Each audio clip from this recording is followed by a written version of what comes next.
Welcome to the Jboy Show, hosted by Jake Crain, the fastest growing sports show in the nation. I'm Coach Hugh Freeze. This is Super Bowl champion Brandon Graham. Hey, this is DJ Shockley, and you're watching.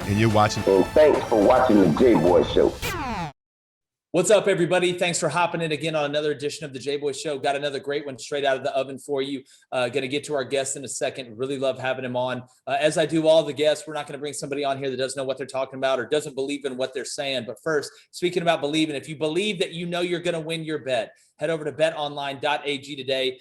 Check them out. And at the end of the day, whether it's a parlay, teaser, pleaser, however you get down, make sure you head over to betonline.ag today and tell them that Jboy sent you. But very excited to bring on CBS Sports HQ. You can catch them all over the place. Barrett, Sallee does an unbelievable job covering college football. And again, on social media as well. Going to let him plug that at the end. But Barrett, man, it's great to have you on again. Thanks for having me. Appreciate it. Hey, definitely. Well, let's jump right into it. Fast forwarding, we're going through spring now. Didn't have a spring practice last year. And at the end of the day, it's something where, as a coach, having a spring, being able to prepare your players, especially at positions like the quarterback, you got new guys up front. Can you just talk for a second about how much cleaner the football we're going to see this fall will be as compared to last year without a spring practice? Yeah, it's going to be very different. It's, obviously last year, a lot of the inconsistency was due to just the unknowns, the fact that you didn't have freshmen working out in the spring, the fact that you didn't know, who was going to be available on any given week. And that is why, I think that Alabama team was one of the greatest teams of all time, maybe the greatest team of all time, because of all they had to go through. And in fact, I think it's different than LSU from 2 years ago. Alabama probably had the most impressive season of all time, considering all the hurdles. So I think you're going to see a much different game, more like what we've seen in the past. You're not going to see young quarterbacks struggle as much. You're not going to see, teams have just awful games where they just sleepwalk. I think it's definitely going to be a much crisper game, one that I think will look a lot more like normal football. I agree. I think you'll see less turnovers. I think you'll see less base. If you look last year, not only from an offensive standpoint, but from a defensive standpoint, there was a lot more base operations. Guys weren't going too far away from what they installed day one, whenever that was last year with the pandemic. But Barrett, obviously we talk about the SEC mostly here, and I want to get into that. But you look at a team like Oklahoma. We know at the end of the day, Ohio State's going to have a ton of talent. The Pac-12 has really struggled. But outside of the SEC, who are a couple of teams that you think have a chance to win the national championship? Yeah, Oklahoma is not a team that can get there. They're a team that can win it. In years past, they've been a team that is a cute little story. They can get there, but really have no shot. I think Alex Grinch has done such a great job with that defense. They weren't just average last year. They were really, really good. And really, that's all Oklahoma needs to be is, they can be just adequate and be fine. They're much more than that. When you combine Spencer Rattler and that receiving core, that's just, it's going to be fun to watch that team. So they can definitely get in the mix. Obviously, Clemson and Ohio State will be in there as well. I'm interested to see what happens at Oregon. Because Tyler Shuck left, you get Anthony Brown in there, you get Kayvon Thibodeau, back and as the foundation of that defense. They're well coached defensively. Mario Cristobal has done a good job of sort of changing the attitude and style that exists in Eugene. And, I know a lot of folks don't want to trust Pac-12 teams. And look, I'm one of those people. But, I think that they should at least be considered, at least a small threat. Outside of the usual suspects, the ones you're going to see, the Clemson, Alabama, Georgia, Ohio States of the world, they could be one that pops out. It wouldn't surprise me either if Arizona State is in a situation like it was, remember 2014, the first year of the playoff, Arizona State and Arizona, end of mid-November were, at least dancing around it. And, that's true. And that wouldn't surprise me if that happened again with Arizona State. Wow, that's an interesting call there. Herm Edwards out there, doing his thing, and even though they beat Arizona 300-0 last year, one of the main reasons Kevin Sumlin got let go. It's always interesting. And look, I'm a college football purist, Barrett, like I believe you are too. I think we need to have teams that are good from every region. I'm a guy that's down for expanding the playoff to 8. Because I don't think it waters the regular season. I have a whole crusade I'm going on, really kind of a structure that I've built that we're going to release down the road. But, the Pac-12's really struggled. But, Oklahoma last year was playing at the end of the year, outside of Alabama and a couple others, about as good as anybody, especially once Rattler figured it out. For some reason, they just can't get by Iowa State. There's always those teams that give teams problems. It's amazing for me to watch what Iowa State does to Lincoln Riley. I mean, they get burned worse than his brisket the other day on Easter whenever they play him. It's unbelievable. But Barrett, as we shift toward the SEC, and I've talked about it till I'm blue in the face, and obviously talking about Alabama, with what they have, returning, even though they lost a lot, we know how talented they are. Georgia, hey, it's their year, just like it is every year, but I really do believe they've got a good chance even without George Pickens this year. Are there some teams, though, in the league that you think are going to sneak up on some people? Because I know Texas A&M lost Kellen Mond, but I'm a firm believer that Kellen Mond was not a great thrower of the football. He can throw the fastball. He looks good running around, even though he didn't run as much, but he has trouble throwing the changeup and with touch. And I know that Jimbo, as a former quarterback, wants to throw the ball, and that offense can be even more deadly than they were last year when they just lined up and ran it down your throat. Yeah, I agree with you. I think Kellen Mond, I think Jimbo still coached around him a lot. And I think that is, whether you have, Kellen there or, new quarterback X, whoever wins that battle, he's still probably going to do the same thing. Great up front. Isaiah Spiller is one of the best running backs in the country. Defensively, I think they've done a great job transforming the identity of that defense. Oh, agreed. So I think they were in the college football playoff mix until the announcement was actually made. I don't necessarily know if they're going to get there this year, but I absolutely think it's a possibility. I think if you're not going to pick, Alabama or Georgia to win the SEC, then A&M's the natural choice you go to, because the experience is there. I think the recipe is there. The blueprint exists. And around Texas A&M, what else do you have, in terms of teams that can contend? Florida, I don't. No, Auburn, no, LSU. LSU is the biggest mess in the country right now. So, yeah, I think Texas A&M can be solid because, Kellen Mond, I think from a trait standpoint, from a measurables, you kind of fall in love with him. NFL teams are doing that now too. But I think he was more of a liability maybe than folks realize. I agree. And I think coaching around him is probably the best way to put it.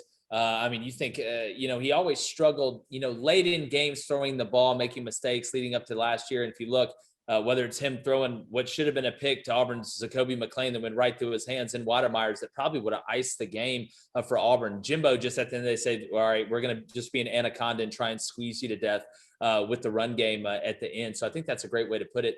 And, looking around the league, let's talk about Auburn, Barrett. And again, the one thing I'll say, and I don't want to get on a, bash Gus Malzahn fest, but the roster situation and the structure is horrible up front. It is what it is. You didn't sign a high school offensive tackle since 2017 before Brian Harsin got here and flipped a kid from Tennessee, the Colby Smith kid. They've got 5 junior offensive tackles on campus at the same time, which is sickening as a former coach from a roster standpoint. Do you think Brian Harsin's a guy that can get Auburn back to being able to compete for championships, being able to win 9 a year, sneak around and win 10, maybe 11, sneak into the playoff, something like that? And how long do you think that's going to take? Because we all know the monster that Nick Saban's built. We just talked about A&M.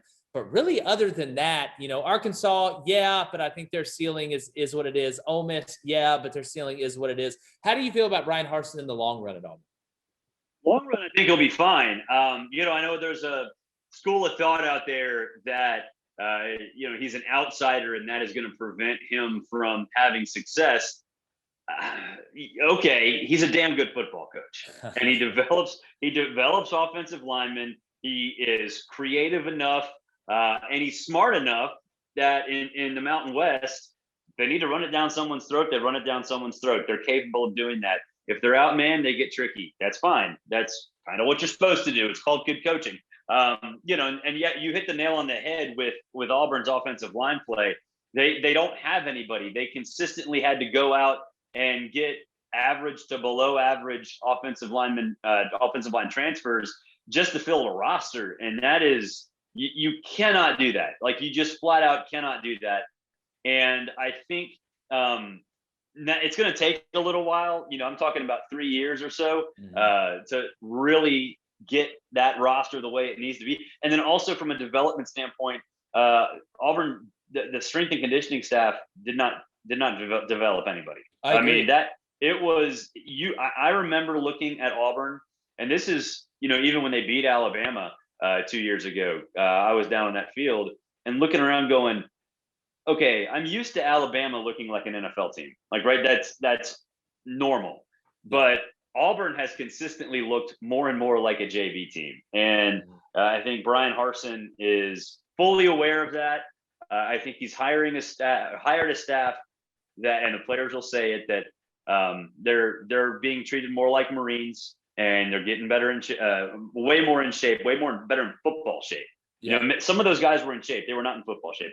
So I think those two things he has to address, and neither one of them can happen overnight, and neither one of them can happen in one offseason. So it's going to take a few years. It would help if they had a quarterback not named Bo Nix, but it was, I think he'll be fine. I love the staff that he built with guys that have SEC ties, combined with guys who we trust. That's the smart thing to do. Yeah. Well, let's stick right there. They hire Mike Bobo, a guy that's developed a lot of quarterbacks. Brian Harsin, obviously being a quarterback himself. Do you think they can fix the struggles that Bo Nix has had? Because to me, Barrett, I think two things can be true at the same time. I think Bo Nix could struggle in the pocket, not trust himself, try and do too much, but also Auburn's offensive line has been bad. They've just been bad. They've had more run-throughs than, midnight at a all-you-can-eat buffet at a certain Chinese restaurant. So when I look at it at the end of the day, I think two things can be true, but do you think they will try and not dumb it down? I used to call it addition by subtraction, take a little bit off Bo Nix to where he's not trying to do so much. And maybe Barrett actually throw the check down, or maybe throw to the ball to the tight end, which is something that Auburn just hasn't done. They have tight ends? I didn't see them. I know, right? I know one of them's Jake Fromm's brother, but I there you go. From State Farm. Yes. So I think with Bo, obviously he's shell-shocked at times. Who wouldn't be, right? Like, I think part of that is accurate. But I think with Bo, you go back and watch him in high school, he plays like a bad version of Johnny Manziel. Like, you watch him play, he wants to be Johnny Manziel, and he does a lot of the same things, just not in a good way. And I don't know if that's going to change. He's not going to go through his progressions. He's going to bail early in the pocket. Now, I know was sort of conditioned to do that, at Auburn, because their offensive linemen were so bad, but the same thing was true in high school.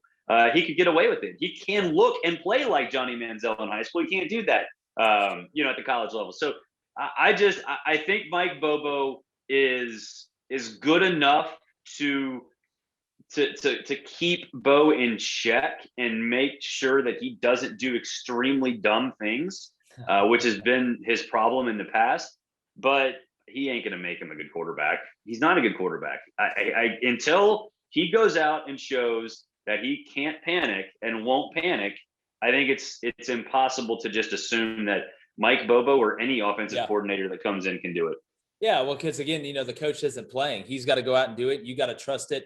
And like I said, with this name, image, and likeness, if Hot Pocket's looking for somebody to sponsor, Bo Nix, for the way he's played the past couple of years, be a perfect guy to do it.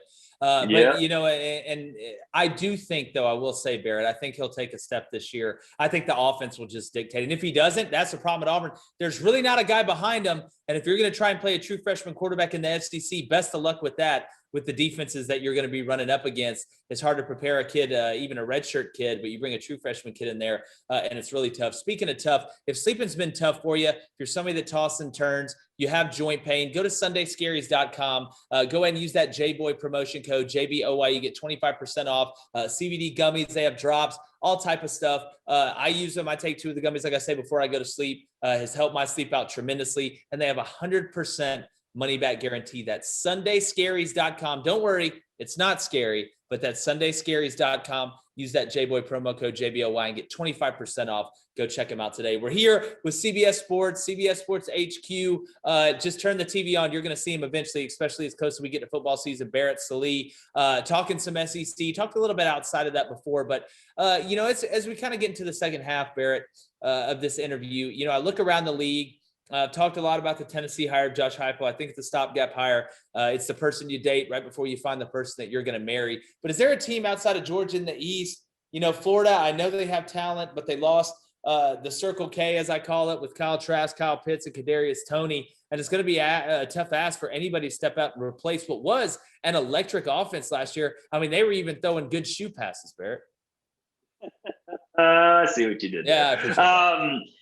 Yeah, no, there's nobody in the East. And not to dodge the question or not be interesting, there's nobody. Unless Georgia has a complete meltdown, I don't think anybody's even close. And Florida, I mean, it's probably the one that's going to be closest. But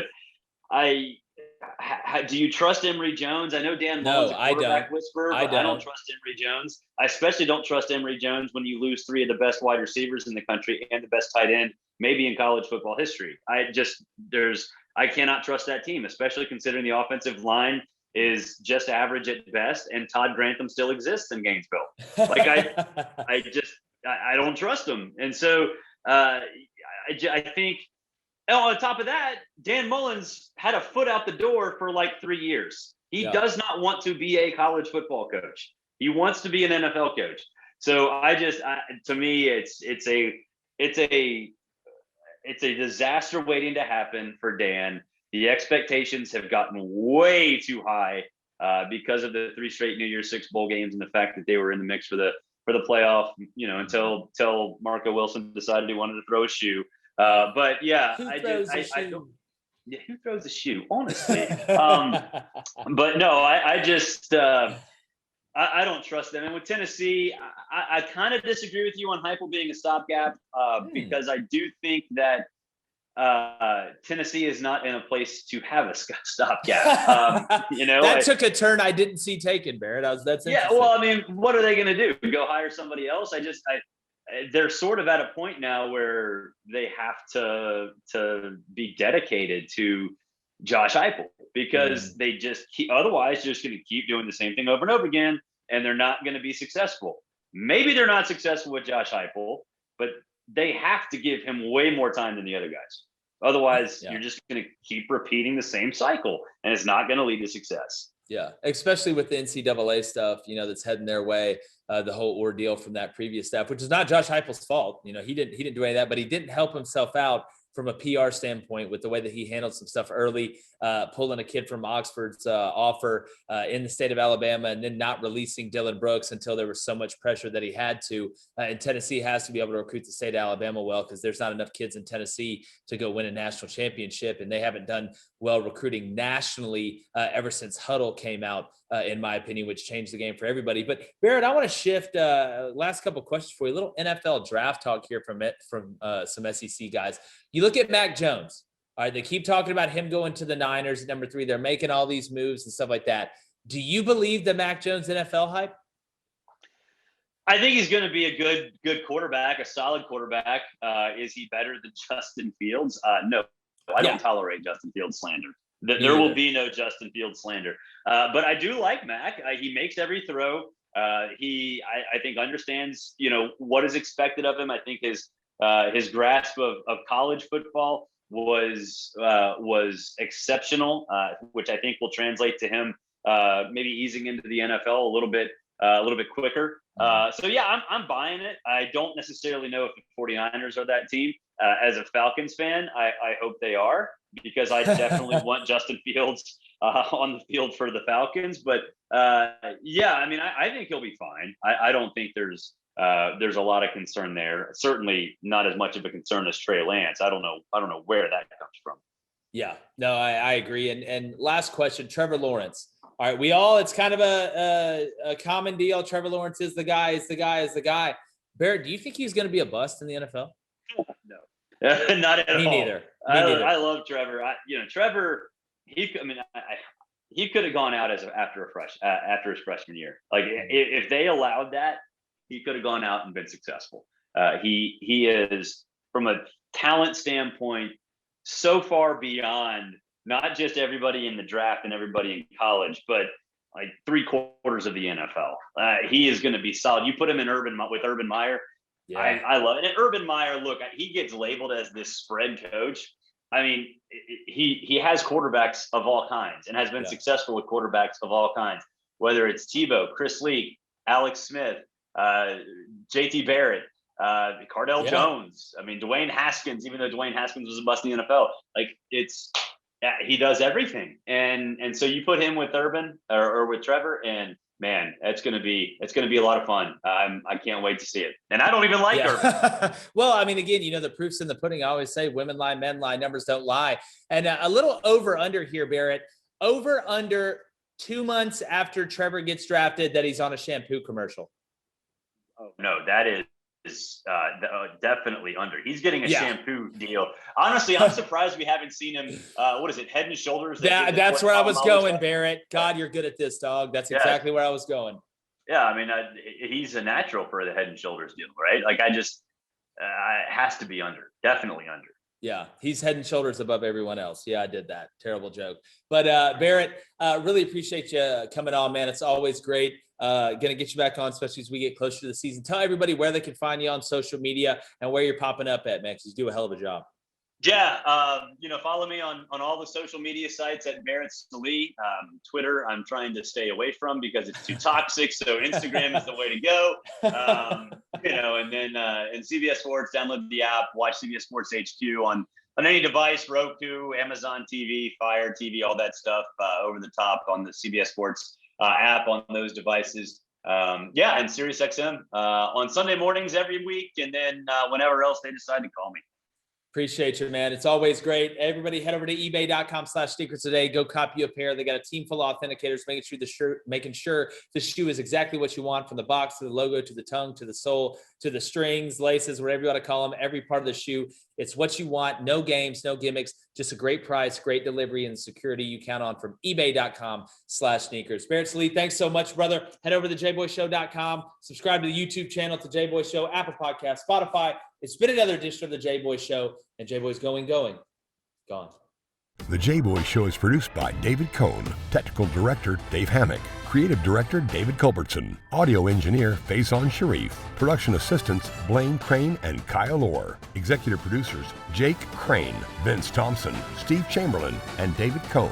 Please subscribe to our YouTube channel and visit our website, thejboyshow.com, for updates regarding our newest apparel and merch designs. Win the water cooler with the Jboy Show.